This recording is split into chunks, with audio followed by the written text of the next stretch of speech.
projeto de pesquisa.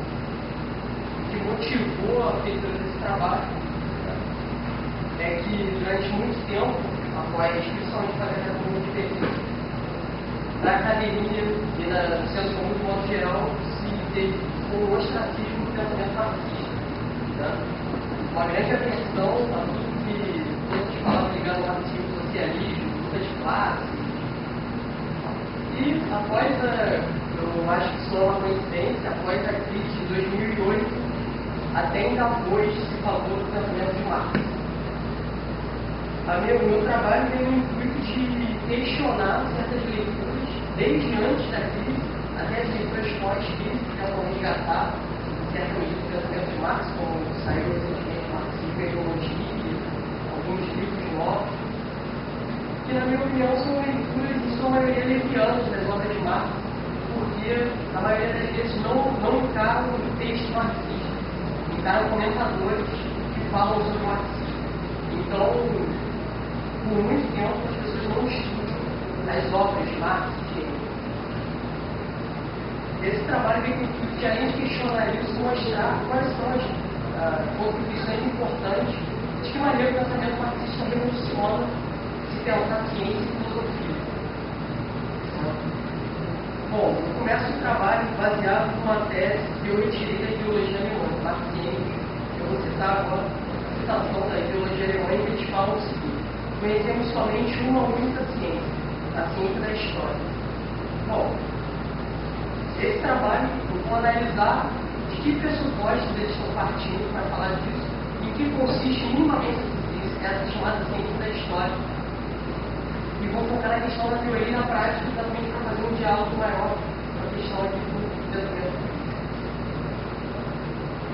Bom, Marx e Engels, ao contrário do nosso ocidentário, que foi afirmado por muitos pensadores, quando eles formulam essa nova ciência, a ciência da história, eles não estão comprando uma nova ciência que deve entrar no molde existente de disciplinas ciência. Por exemplo, já foi proposto que Marx propôs uma sociologia, uma nova economia. Bom, eu vou Marx e Engels, o objeto dessa ciência, ela tem o objeto, então, o próprio sujeito de conhecimento, que na visão deles é o homem, como concreto, indivíduo humano, como as relações entre o homem com a natureza e o homem com os outros diversos homens. Portanto, é uma ciência que engloba o todo. Ela tem essa pretensão de estudar tudo ao mesmo tempo. Todas as relações perfeitas, claro que sempre baseadas em princípios dialéticos, ou seja, as relações entre o homem e a natureza são sempre dialéticas, não são dinâmicas. A natureza implica no homem, o homem implica na natureza, o tempo todo, e sempre partindo de pressupostos materialistas. Então, quando Marx falará, o homem ele vai estar sempre se referindo ao indivíduo humano específico, que viveu em um determinado lugar, por exemplo, a Alemanha, a Prússia renana, e uma determinada época, ele é o século XIX, falando de Marx e Engels especificamente. Bom, se nós encararmos a teoria e a prática, essa relação entre teoria e prática, sob um prisma dialético, nós veremos a seguinte citação dos manuscritos econômicos e filosóficos de Marx. Até que ponto a solução de um problema teórico é uma tarefa da praxis, que se realiza de modo prático, e até que ponto a verdadeira praxis constitui a condição de uma teoria real e positiva, mas manifesta-se, por exemplo, no caso da suficiência. Nesse caso específico, ele vai estar tratando das relações entre França e Inglaterra, manuscritos filosóficos econômicos. Bom, isso mostra o real caráter dialético dessa nova ciência. Ele está propondo que problemas teóricos podem ser resolvidos por atividades práticas, e que problemas práticos podem ser resolvidos por elucubrações teóricas. Isso mostra o forte caráter dialético de não separação de teoria e prática. Ou seja, uma teoria ruim pode ser resolvida por uma prática, e uma prática equivocada pode ser resolvida por uma boa teoria. Agora, sob um ponto de vista materialista, nós podemos ver na ideologia alemã o que Marx e Engels vão falar sobre a questão de teoria e prática. A teoria, que aí vai chamar de produção de ideias e representações da consciência, está no princípio diretamente vinculada à atividade material e influência material dos homens, como linguagem da vida real. Bom, o que está querendo dizer com isso? modo mais simplificado.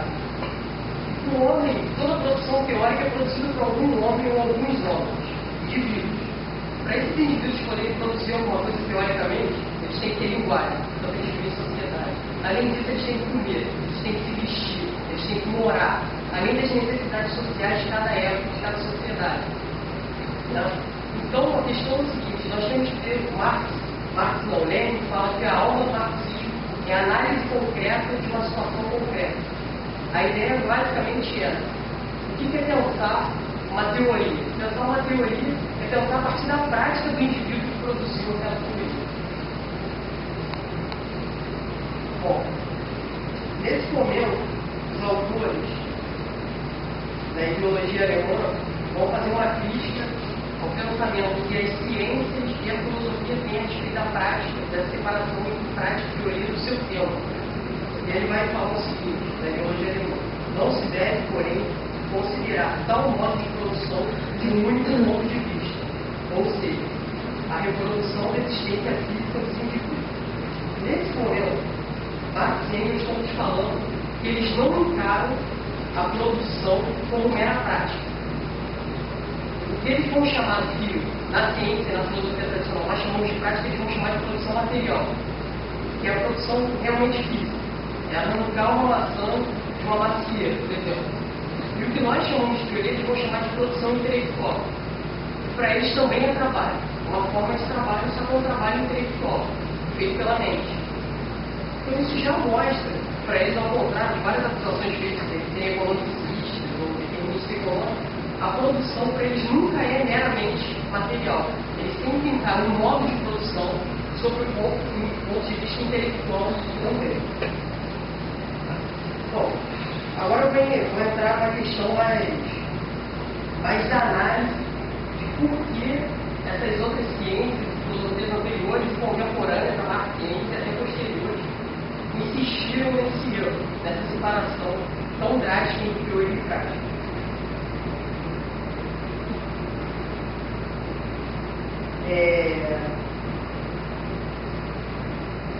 Lá nos livros filosóficos e econômicos, Marx fala o seguinte: embora a propriedade privada entenda todas estas formas diretas de propriedade como simplesmente vida, a vida qual serve de meio é a vida da propriedade privada, o trabalho e a criação de capital. Nesse momento, Marx está falando de várias formas de propriedade, por exemplo, a posse de uma vestimenta, ou da sua casa, dos seus instrumentos de trabalho, do seu alimento, estão todos submetidos, após certo período de tempo, em alguns locais, à propriedade privada. A propriedade privada, nesse momento, está sendo entendida simplesmente como uma acumulação de trabalho. Então, o trabalho é acumulado.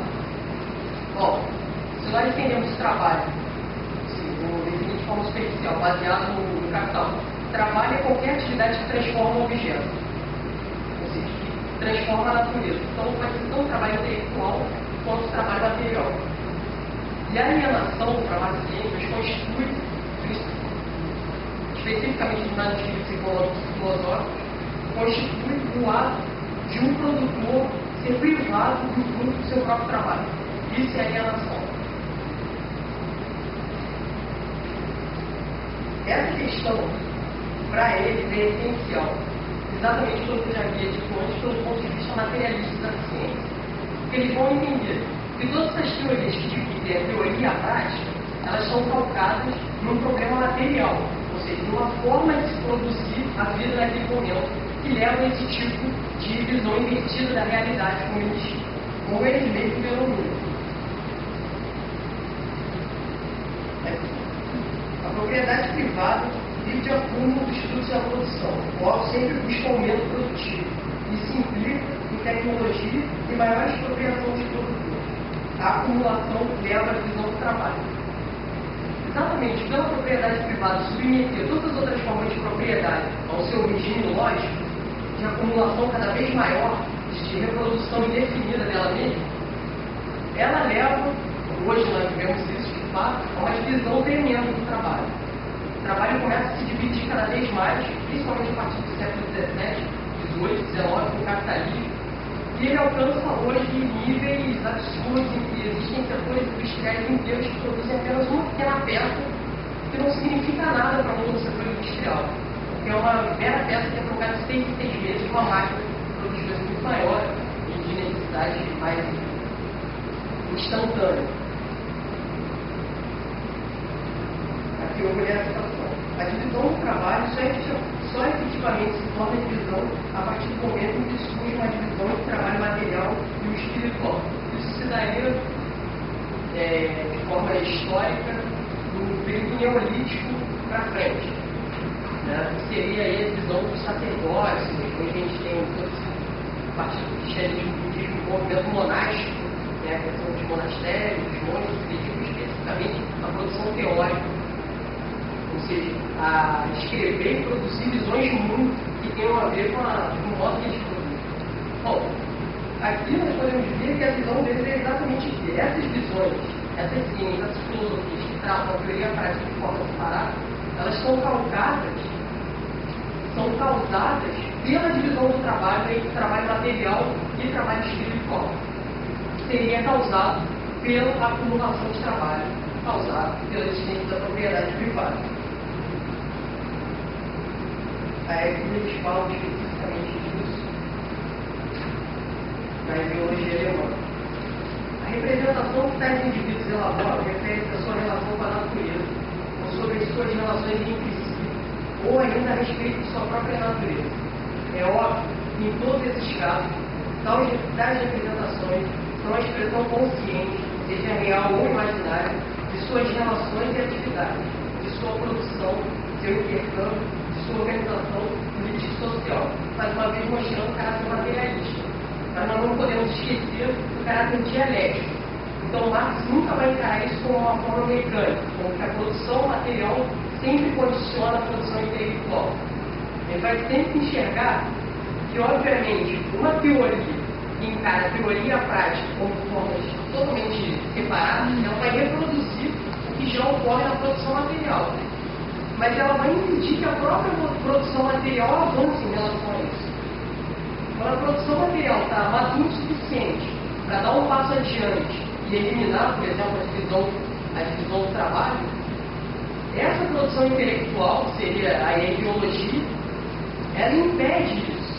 Ela não tem como cimento social. Ela tem esse caráter, que aí o Marx chama de caráter reacionário.